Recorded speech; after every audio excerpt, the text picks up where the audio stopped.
My boyfriend told me to reject a $120,000 promotion because it would make him look bad. He said I need to decline the job and take a receptionist position instead. So I demoted him as an ex. Ryan and I had been together for 2 years. I worked at a pharmaceutical company as a research coordinator making $70,000 a year. He worked at his dad's plumbing supply company as a sales manager making $50,000. He always said money didn't matter, that we were a team. I believed him. Last month, my boss called me into her office. She offered me the director of clinical trials position. $120,000 salary, company car, 4 weeks vacation, stock options. I'd worked 60-hour weeks for 5 years to earn this.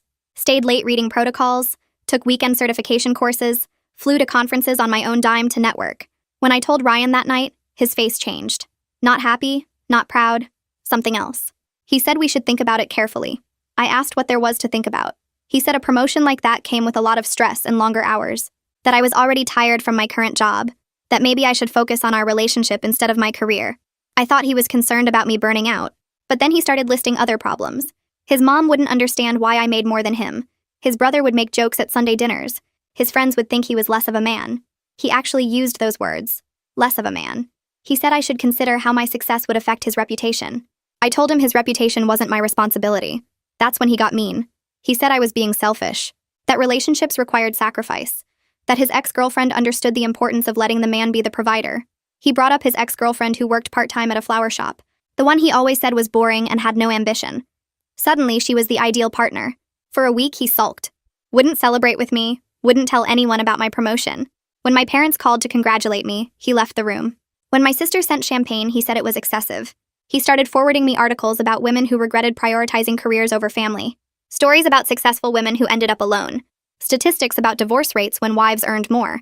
He bookmarked a blog post called How to Be a Supportive Partner Without Losing Yourself and left it open on my laptop. The post was about women stepping back to let their men shine. Then came the ultimatum. 3 days before I had to give my answer, Ryan sat me down. He said he'd been thinking and realized this promotion would destroy us.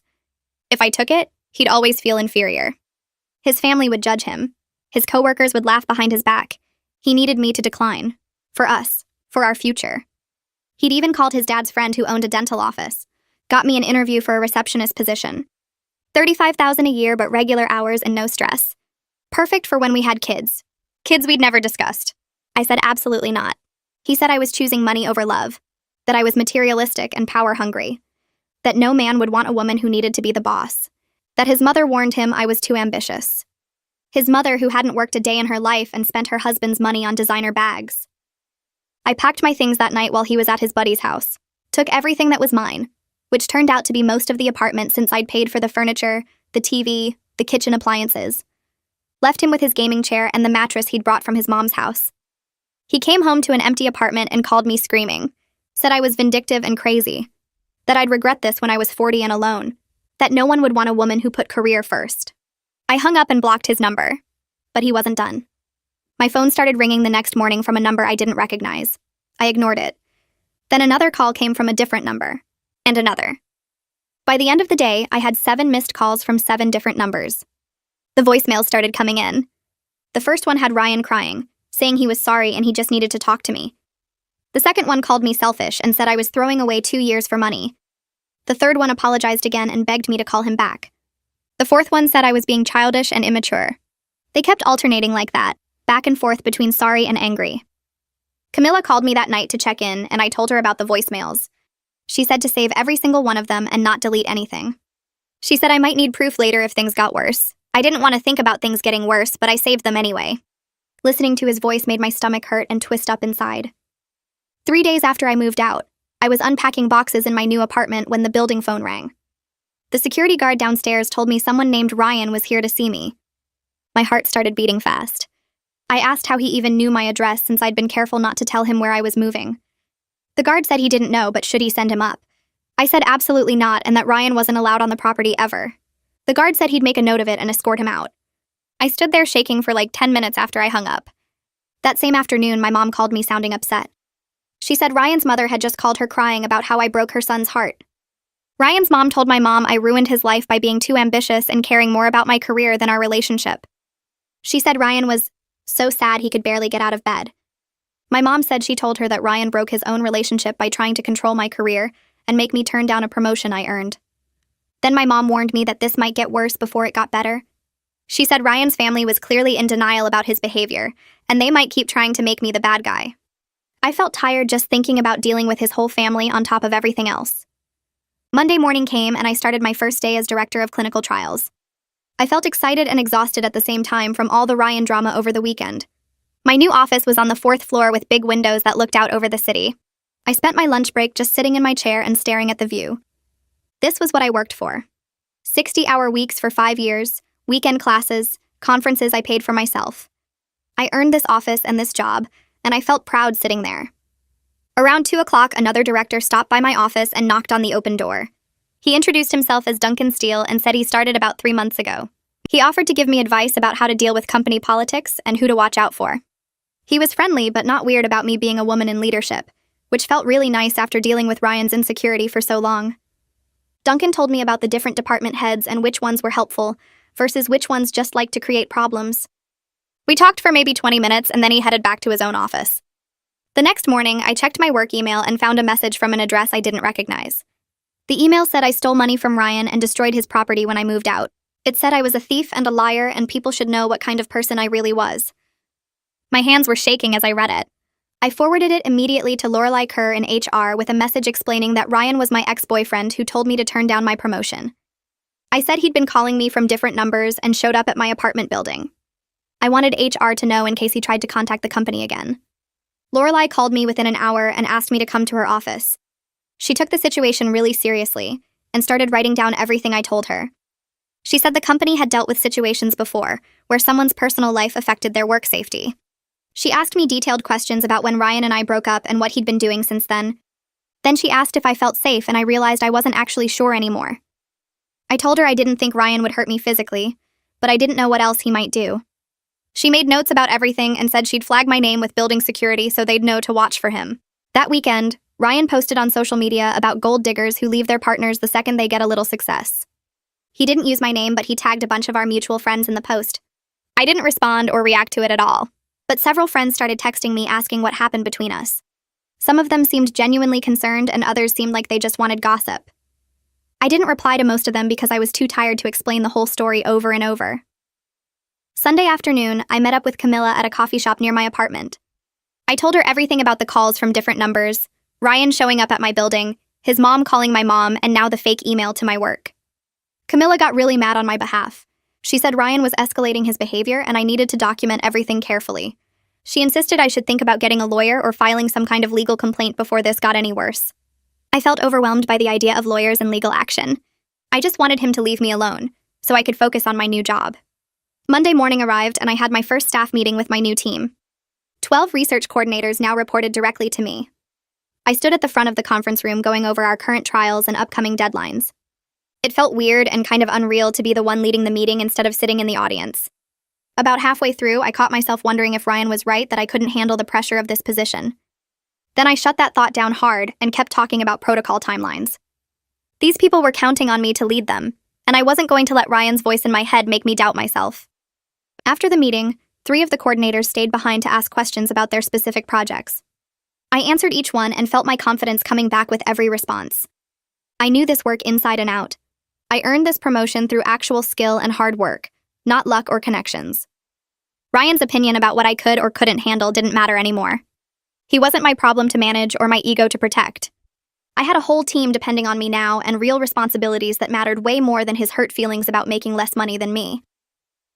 Tuesday afternoon, I got a Facebook message from Ryan's brother Mark. He said I embarrassed their whole family and Ryan was crushed because of me. He wrote that I acted like I was better than everyone, and Ryan deserved someone who appreciated him. I took a screenshot of the entire message and saved it to the folder on my computer where I was keeping everything Ryan related. Then I blocked Mark on every platform I could think of. I didn't respond because there was nothing to say to someone who thought Ryan's behavior was my fault. 2 weeks into my new role, I was managing 3 major clinical trials at once. Trial A was testing a new diabetes medication, and we had 200 patients enrolled across 15 sites. Trial B focused on autoimmune disorders with 90 patients at 8 locations.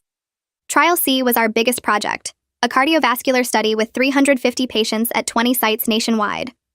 I created tracking systems for each trial using color-coded spreadsheets that showed enrollment numbers, adverse events, protocol deviations, and site performance metrics. During my weekly check-in with my boss, she pulled up my organizational dashboard on her computer and spent 5 minutes just looking at it. She told me the system was exactly what the department needed and asked if I could train the other coordinators to use similar methods. I felt this rush of pride that had nothing to do with Ryan or proving him wrong. This was just me being good at my job because I worked hard and knew what I was doing. My confidence started coming back in small moments like that, when I remembered I earned this position through actual skill. Friday night around 2 in the morning, my phone rang with a number I didn't recognize. I was half asleep and answered without thinking. Ryan's voice came through rambling about how I never appreciated everything he did for me. He said he supported my career and helped me get where I was today. He claimed he always encouraged me to work hard and go after promotions. The total rewrite of history was shocking, but the timing worried me more. Why was he calling at 2 in the morning? Was he drunk or just unable to sleep because he was thinking about me? I hung up and blocked that number too, but I couldn't fall back asleep.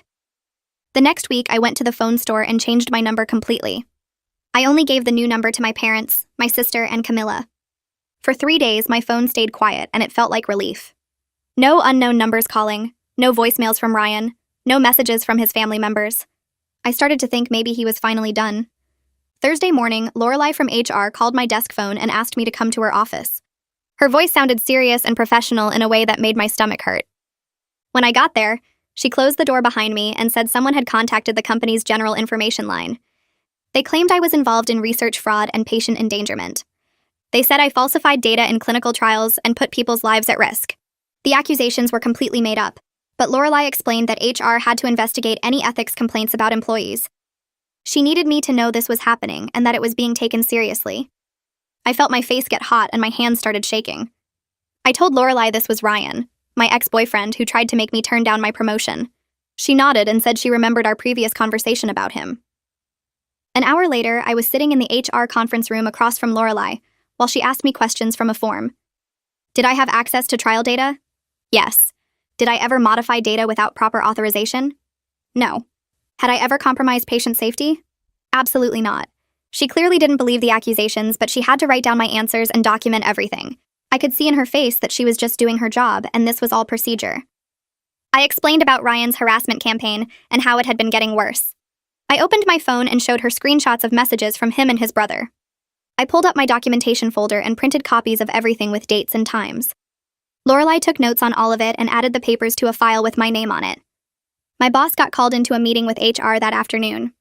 Lorelai needed her to verify my work quality and confirm I followed all ethical standards. My boss came to my office afterward and told me she gave a strong statement about my professional conduct. She said my work was always thorough and by the book. But I could see the concern in her eyes about all this drama following me into my new position. She asked if I was okay, and if there was anything the company could do to help. I said I was handling it, but I appreciated her support. That night, I lay in bed staring at the ceiling until almost 3 in the morning. I kept thinking about how Ryan's lies could actually cost me the job I spent 5 years working toward. Everything I built could fall apart because my ex-boyfriend was mad that I made more money than him. Around 11, Camilla showed up at my apartment with 2 bottles of wine and takeout food. She made me eat something and then poured us both big glasses of wine. She reminded me that the truth would come out and my work record spoke for itself. She said I had documentation of everything, and HR would see through Ryan's fake complaint. The HR investigation took 4 days total. During that whole time, I felt like everyone at work knew what was happening and was judging me. I imagined people whispering about me in the break room or wondering if the accusations were true. Every time someone looked at me, I thought they were thinking about the investigation. Duncan noticed I seemed stressed during a department meeting and caught me afterward in the hallway. He asked if I wanted to grab coffee, and I said yes, because I needed to talk to someone who understood workplace politics. We went to the coffee shop on the first floor, and I ended up telling him everything over lattes.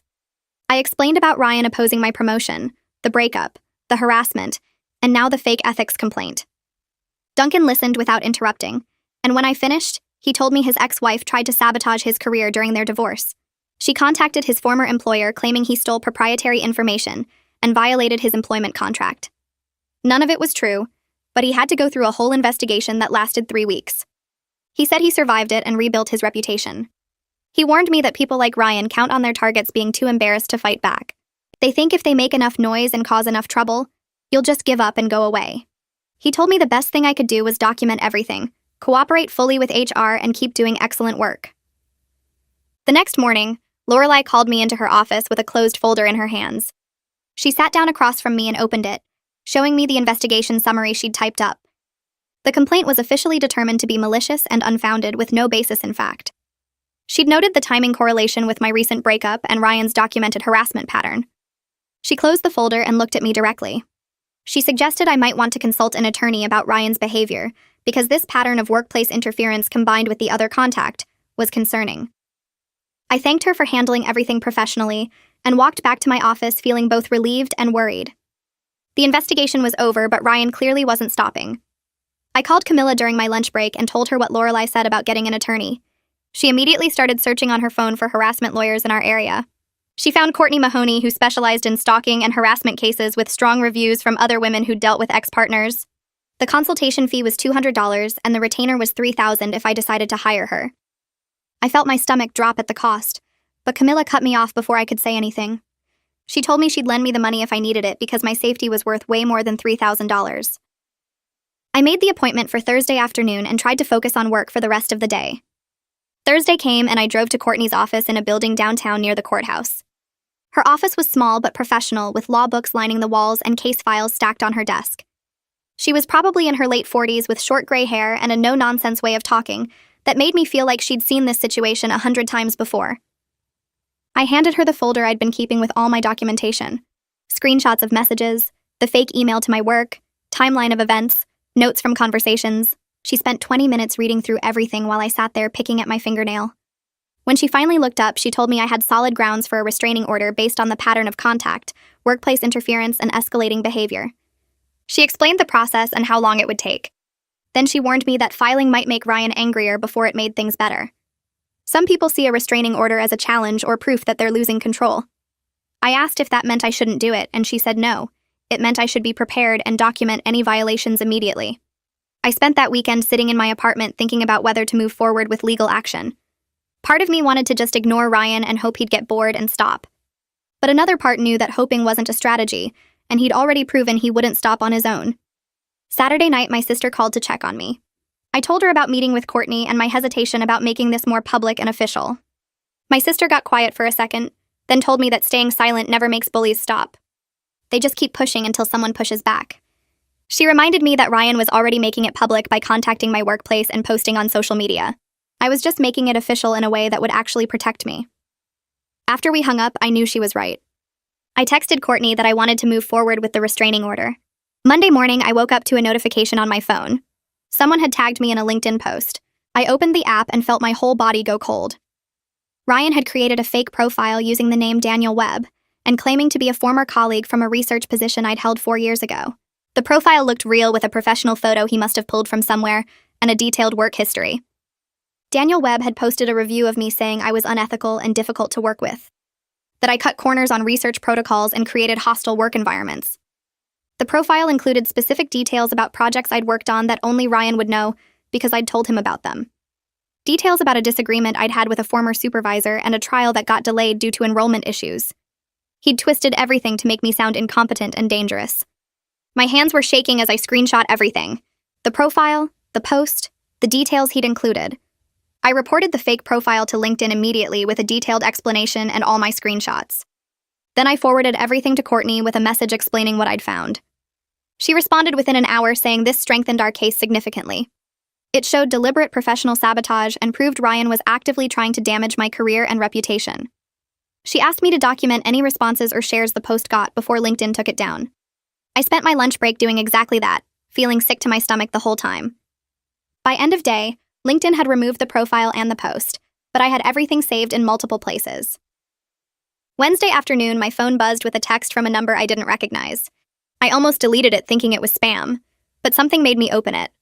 The message said he just wanted closure and one conversation, that he deserved a chance to explain his side, and I was being unfair by shutting him out completely. I knew immediately it was Ryan even though he didn't sign it. I didn't respond. Instead, I screenshot the message and forwarded it to Courtney with a note about him somehow getting my new number. She replied quickly telling me that not engaging was exactly right. Any response would just encourage him and show that this method of contact worked. She added the text to our evidence file. That weekend, my parents drove up to visit me. They'd been worried since I told them about everything happening with Ryan.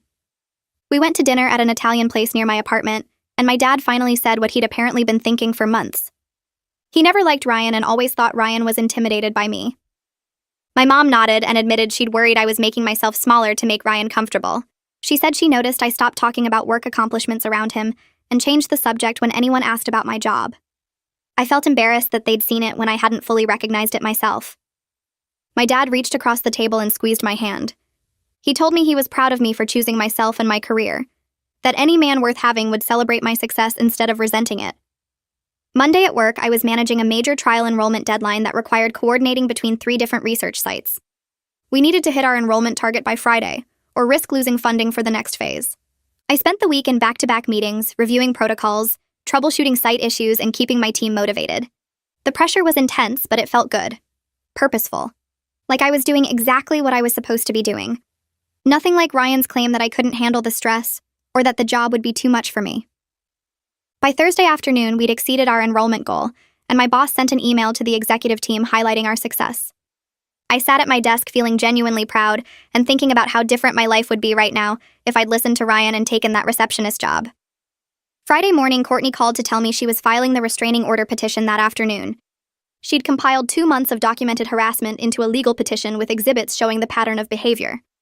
The timeline of contact attempts, the workplace interference, the fake social media profiles, the text from the unknown number. Everything organized and presented as evidence of ongoing harassment. The court date was set for 3 weeks out. Ryan would be served with papers notifying him of the petition and the hearing date. Courtney warned me again that getting served might trigger an escalation. She told me to be extra careful about my surroundings and to call the police immediately if he showed up anywhere near me. I thanked her and hung up, feeling both relieved that something was finally happening and nervous about what Ryan would do when he found out. The next morning, I scheduled a meeting with Lorelai before my team arrived. She sat across from me in the HR conference room with her notepad ready. I explained that Courtney had filed the restraining order petition, and Ryan would be served within the next few days. Lorelai nodded and made notes in my file, connecting it to the previous complaint about the fake LinkedIn profile and the fraudulent ethics accusation. She thanked me for keeping HR informed and said the documentation created a clear pattern that protected both me and the company. She asked if I wanted security to have Ryan's photo, and I said yes. The conversation took maybe 10 minutes, but I felt better knowing the company understood this was serious. Requested Reds is on Spotify now. Check out link in the description or comments. 2 days later, Courtney called me during my lunch break. The process server had delivered the restraining order papers to Ryan at his father's plumbing supply business that morning. She said Ryan immediately called her office and left 3 voicemails, each one angrier than the last. In the messages, he screamed that I was ruining his life and making him look like a criminal in front of his father and the employees. He claimed I was vindictive and that he'd only been trying to have a conversation. Courtney said his reaction was typical of people who genuinely believed they were entitled to access someone regardless of that person's wishes. She added his voicemails to our evidence file because they demonstrated exactly why I needed the protection order. That evening, my dad called me sounding frustrated. Stuart Boyd, Ryan's father, had somehow gotten my dad's cell number and called him at work. Stuart asked my dad to convince me to drop the legal action because it was hurting Ryan's reputation and making things difficult at the family business. My dad told me he'd responded that Ryan hurt his own reputation by harassing me, and that I had every right to protect myself. Stuart tried to argue that boys will be boys and Ryan just loved me too much to let go. My dad shut that down immediately and said if Stuart called again, he'd add it to the evidence file showing the whole family enabled Ryan's behavior. I felt grateful my parents understood and supported my decisions without question. The next 2 weeks passed without any contact from Ryan, which somehow made me more anxious than the constant harassment had. I kept checking my phone expecting angry messages or seeing his car in the parking lot. Courtney explained this was completely normal when I called her worried. She said respondents often went quiet before court hearings, either because their lawyer told them to or because they were planning their defense strategy. The silence felt ominous rather than peaceful. I found myself looking over my shoulder in the grocery store and checking the locks on my apartment door multiple times before bed. On a Wednesday morning, I opened my personal email and found a message from Ryan's mother sent to an address I didn't even know she had. The email was long, probably 8 paragraphs, begging me to remember the good times Ryan and I shared. She wrote about family dinners where I'd laughed at their jokes and holidays when I'd helped her in the kitchen. She said I was breaking up their family and that Ryan had been depressed since I left.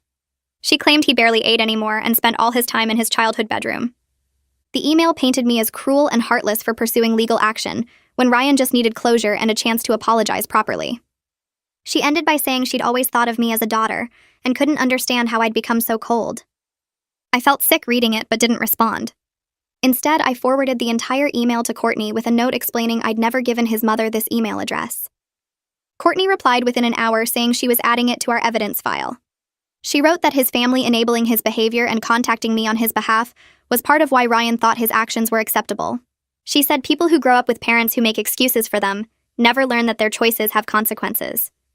The email actually strengthened our case by showing the pattern extended beyond just Ryan. At work, things were going surprisingly well despite everything happening in my personal life. My team had been working on enrolling patients for a major trial with a tight deadline. We needed 200 participants by the end of the month, and I'd been coordinating between 3 different research sites to hit our numbers. By Thursday afternoon, we'd enrolled 212 participants, finishing 2 days ahead of schedule. My boss brought it up in our department meeting on Friday, praising my leadership and organizational skills in front of the other directors. I sat there feeling genuinely proud of what I was accomplishing. The work gave me something concrete to focus on when everything else felt chaotic and uncertain. Duncan and I had started grabbing lunch together about once a week. It began casually when we both ended up in the cafeteria at the same time, but it became a regular thing where we discussed trials and strategy.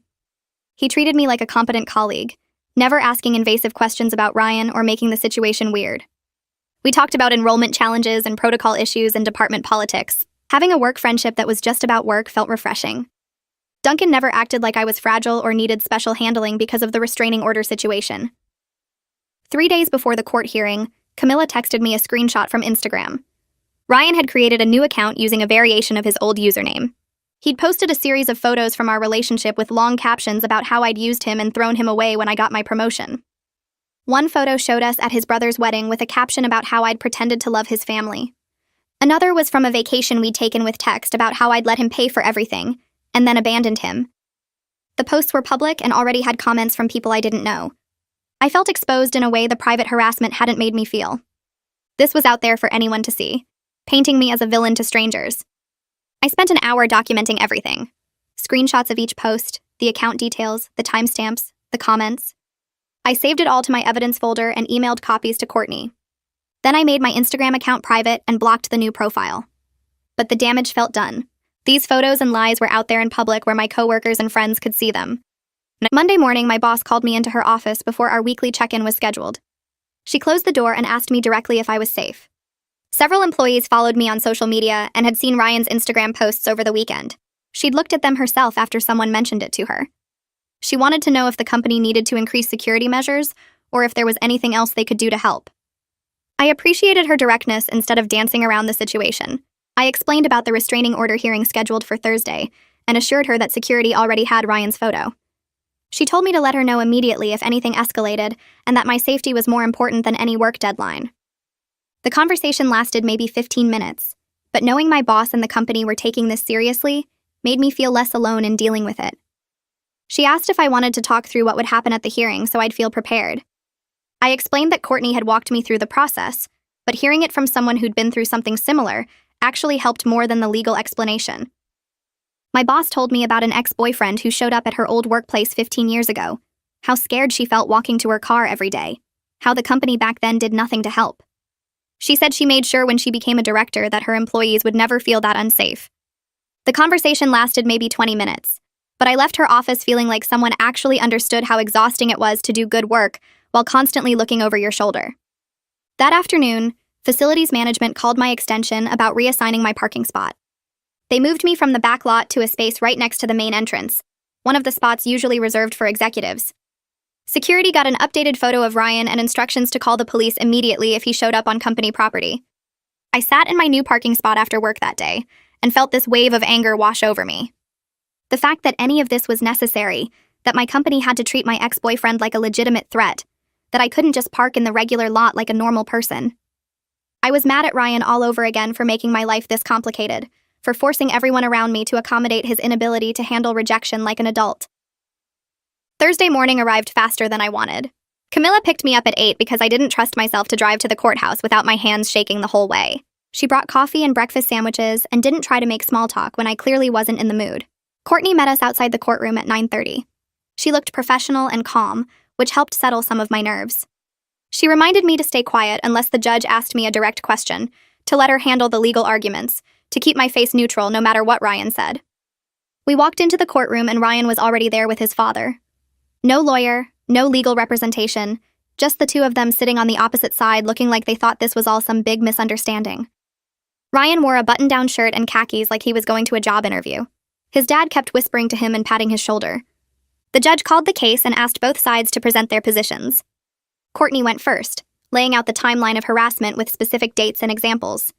She submitted printouts of the voicemails, text messages, emails, fake social media accounts, the complaint to my workplace. The evidence filled a 2-inch binder that she placed on the judge's bench. Ryan's face got red while Courtney talked. When the judge asked if he wanted to respond, Ryan stood up and started talking without any clear organization. He told the judge that I was just mad because he broke up with me, that I couldn't handle rejection, that I was making all of this up to get revenge. The judge looked at the timeline Courtney submitted showing I ended the relationship, then looked back at Ryan. She asked him to explain why he contacted my workplace if he'd broken up with me. Ryan stumbled over his words, said he was just trying to warn them about my character, that he thought they should know what kind of person I really was. The judge asked why he created fake social media accounts. Ryan said he needed a way to tell his side of the story after I blocked him everywhere. His answers kept contradicting his claim that he'd ended the relationship. The judge started asking more specific questions about the workplace complaint. Why did he accuse me of research fraud if he just wanted closure? Why did he contact my company's general information line instead of reaching out to me directly? Ryan got defensive and his voice got louder. He said I was ruining his reputation, that his friends were asking questions, that his family was upset. The judge asked him to lower his voice. His father tried to jump in, and the judge told him firmly that he wasn't a party to this case. Courtney submitted the Instagram posts and Ryan's mother's email as additional evidence of the harassment pattern extending to his family. Ryan started arguing that his mom was just trying to help, that I was being unreasonable by involving the courts. The more he talked, the worse he made his case. His anger right there in the courtroom showed exactly why I needed protection from him. The judge took about 5 minutes to review all the evidence, then granted the restraining order for 1 year. She listed the terms out loud. Ryan couldn't contact me directly or indirectly, couldn't come within 500 feet of my home or workplace, couldn't post about me on social media, or have anyone else contact me on his behalf. Violations would result in immediate arrest. Ryan's mouth actually fell open like he couldn't believe there were real consequences for his actions. His father started to say something, and the judge shut him down immediately. Walking out of the courthouse felt surreal. My legs were shaky, and I realized I'd been holding tension in my whole body for the past hour. Camilla hugged me in the parking lot, and I almost started crying from relief. Courtney reminded me that the restraining order was only a piece of paper. Some people respected them. Some people violated them out of spite. I needed to report any violations immediately, not give him chances or try to handle it myself. She said some people escalate after losing control in court because they're angry about the public humiliation. I promised to call the police at the first sign of any contact. The weekend after the hearing, I barely left my apartment. I felt exhausted in a way that had nothing to do with being physically tired, just drained from months of dealing with Ryan's harassment and the stress of legal proceedings. By Monday, I felt more like myself again. Work that week was noticeably calmer without the constant background anxiety about what Ryan might do next. I didn't jump every time my phone rang or check over my shoulder in the parking lot. I focused on preparing a presentation for the executive team about outcomes from our major trials. The data looked strong, and I spent hours making sure my slides were clear and compelling. Lorelai called me down to HR on Wednesday. She showed me the official closure of the investigation file, noting that the court order validated everything I'd reported about the harassment campaign. She told me she was really impressed by how professionally I'd handled the situation, that a lot of people would have fallen apart under that kind of pressure. I thanked her for taking it seriously from the beginning, for believing me when Ryan tried to make me look like the problem. Friday afternoon, I presented to the executive team in the big conference room on the top floor. My boss introduced me, and I walked them through the trial data, enrollment numbers, timeline projections, and budget analysis. I answered questions about protocol modifications and patient retention strategies. The CEO spoke up at the end to say my presentation showed exactly the kind of clear thinking and strategic planning the company needed. He said my communication skills and ability to manage complex projects were impressive. I walked out of that conference room feeling genuinely proud. This was what I'd worked for, what all those 60-hour weeks and weekend courses had been building toward. Recognition based purely on my ability to do the job well, nothing to do with anyone's ego or insecurity about my success. 2 weeks later, my phone buzzed with a text from a number I didn't recognize. The message made my stomach drop. Ryan had used his father's phone to send me 3 paragraphs about how I destroyed his life and turned all his friends against him because of the court case. He said I was vindictive and cruel for getting a restraining order over nothing. He claimed he just wanted to explain his side, and I was being unreasonable by refusing to talk to him like an adult. I took screenshots of every message before he could delete them. My hands shook a little while I pulled up Courtney's contact info and called her office. She answered on the second ring, and I read her the messages word for word. She told me to forward the screenshots immediately and not respond to Ryan at all. She said this was exactly the kind of violation that judges took seriously, because it showed he thought the rules didn't apply to him. I sent her the screenshots while we were still on the phone. She said she'd file the violation report with the court first thing in the morning, and I should expect Ryan to be called in for a contempt hearing. I asked if this meant he'd actually face consequences, and she said yes. Judges don't like it when people ignore their orders right away. That night, I barely slept, worried Ryan would escalate further or find other ways to contact me. But my phone stayed quiet, and I kept checking the screenshots to make sure they were still saved. Courtney filed the violation report on Wednesday morning and called me that afternoon to say the court scheduled a hearing for the following week. She explained that Ryan would have to appear before the same judge who granted the restraining order and explain why he violated it. She warned me that he'd probably make excuses about not understanding the order or claim it was an emergency. The hearing happened on a Tuesday morning, and I took a half day off work to be there. Ryan showed up looking angry and defensive, sitting on the opposite side of the courtroom with his father next to him again. The judge called the case and asked Ryan directly why he contacted me from his father's phone when the restraining order explicitly prohibited any direct or indirect contact. Ryan started saying he just needed closure and wanted to explain how the court case affected his friendships. The judge cut him off and asked if he read the restraining order that clearly stated no contact meant no contact for any reason. Ryan got flustered and said he didn't think one text counted as harassment. The judge's expression got stern, and she said the order wasn't a suggestion. It was a legal mandate with consequences for violations. The judge issued a formal warning right there in the courtroom. She told Ryan that the next violation of any kind would result in immediate arrest and jail time. She said she was giving him one chance to understand that restraining orders exist to protect people from unwanted contact, regardless of the reason for that contact. Ryan's face went red and he started to argue, but his father grabbed his arm to stop him. The judge said the warning was now part of Ryan's court record, and any future violation would be treated as willful contempt. She dismissed us, and I walked out feeling like I could finally breathe properly. Courtney walked me to my car and said this was the moment when most people who harass others finally get that their actions have real legal consequences. She said some people needed to see a judge threaten jail time before they'd actually stop. I thanked her for handling everything so professionally, and she told me to call immediately if Ryan tried anything else. I drove back to work feeling cautiously hopeful that maybe this nightmare was actually ending. The stress from months of Ryan's harassment finally caught up with me, and I realized I needed professional help to process everything. I found Vanessa through my insurance provider and scheduled my first therapy appointment for the following Thursday. Her office was in a quiet building downtown with comfortable chairs and soft lighting that made me feel less nervous about being there. I told her the whole story from Ryan's ultimatum about my promotion through the restraining order and violation hearing. She listened without interrupting, and then said something that surprised me.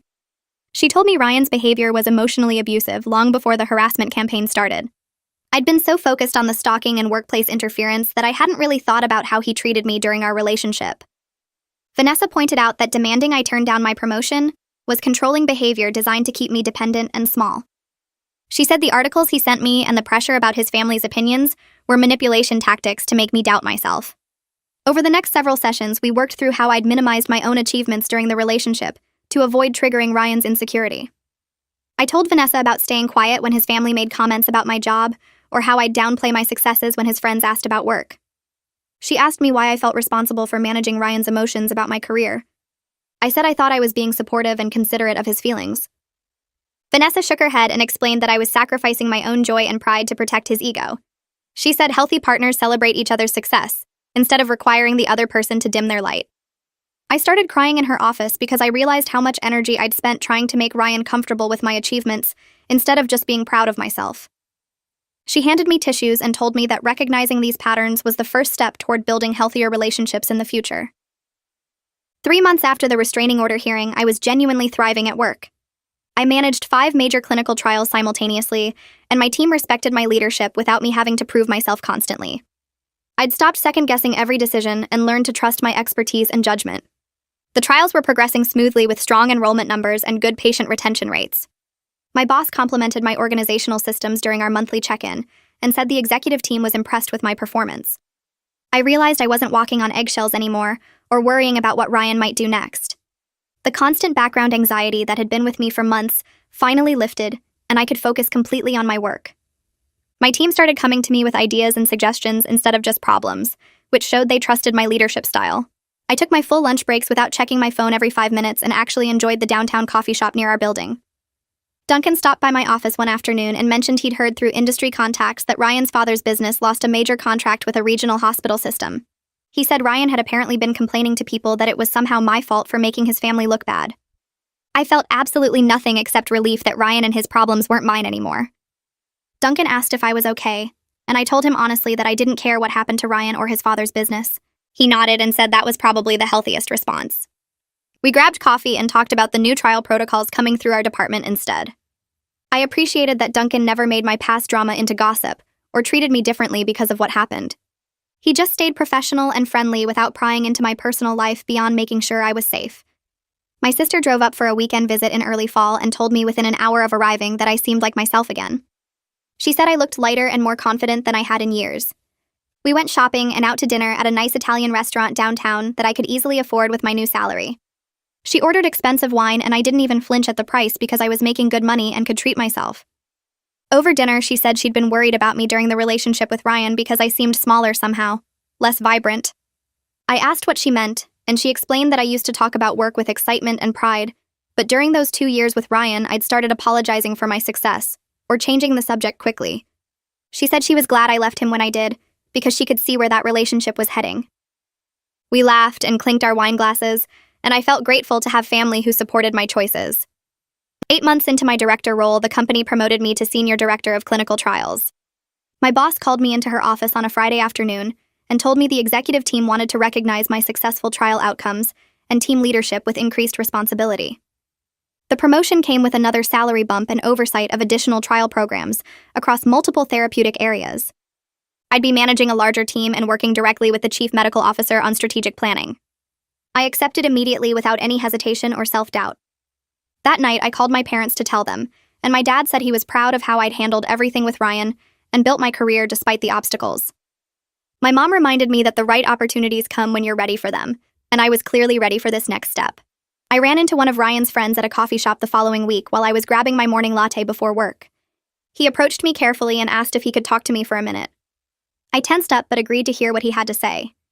He apologized for believing Ryan's version of events after our breakup and said several people in their friend group had distanced themselves from Ryan after seeing his social media behavior and hearing about the restraining order. He told me that Ryan had been telling people I was crazy and vindictive, but then the court stuff became public knowledge and people started questioning his story. He said he felt bad for not reaching out sooner to check on me and wanted me to know that not everyone bought into Ryan's victim narrative. I thanked him for telling me and said I appreciated the apology. He wished me well and left, and I stood there holding my coffee feeling validated that other people had finally seen through Ryan's manipulation. Vanessa started asking me in our weekly sessions why I always qualified my successes with explanations about luck or timing instead of just owning my achievements. I'd say things like I got promoted because the company needed someone or the timing worked out, and she'd stop me and point out that I earned it through years of hard work and skill. She had me practice saying out loud that I deserved my position and salary without adding any disclaimers or apologies. The exercise felt awkward at first, almost arrogant, but she explained that confident women get labeled as threatening, while confident men get called leaders. We worked through specific examples from my relationship with Ryan, where I'd minimized my accomplishments to make him comfortable, like not mentioning my conference presentations or downplaying positive feedback from my boss. Vanessa helped me see that the right partner would celebrate my success, instead of requiring me to shrink myself to protect their ego. She asked me to notice when I started apologizing for taking up space or achieving things, and I realized I did it constantly at work and in social situations. Over several months of therapy, I practiced accepting compliments without deflecting them and talking about my career with pride instead of embarrassment. Camilla called me one evening and said she had a coworker who was single and asked if I'd be interested in meeting him for coffee. I hesitated because dating felt complicated after everything with Ryan, but she promised it would be casual with no pressure. His name was Jason, and he worked in Camilla's marketing department, and we met at a coffee shop downtown on a Saturday afternoon. He asked about my job within the first 10 minutes, and actually listened when I explained clinical trial management instead of changing the subject or making jokes about me being the boss. Jason told me about a project he was leading at work, and we compared notes about managing teams and dealing with difficult stakeholders. The conversation flowed easily without any weird competition or him trying to one-up my accomplishments. We went on 2 more casual dates over the next month, but the chemistry wasn't quite right for anything serious, and we both recognized it.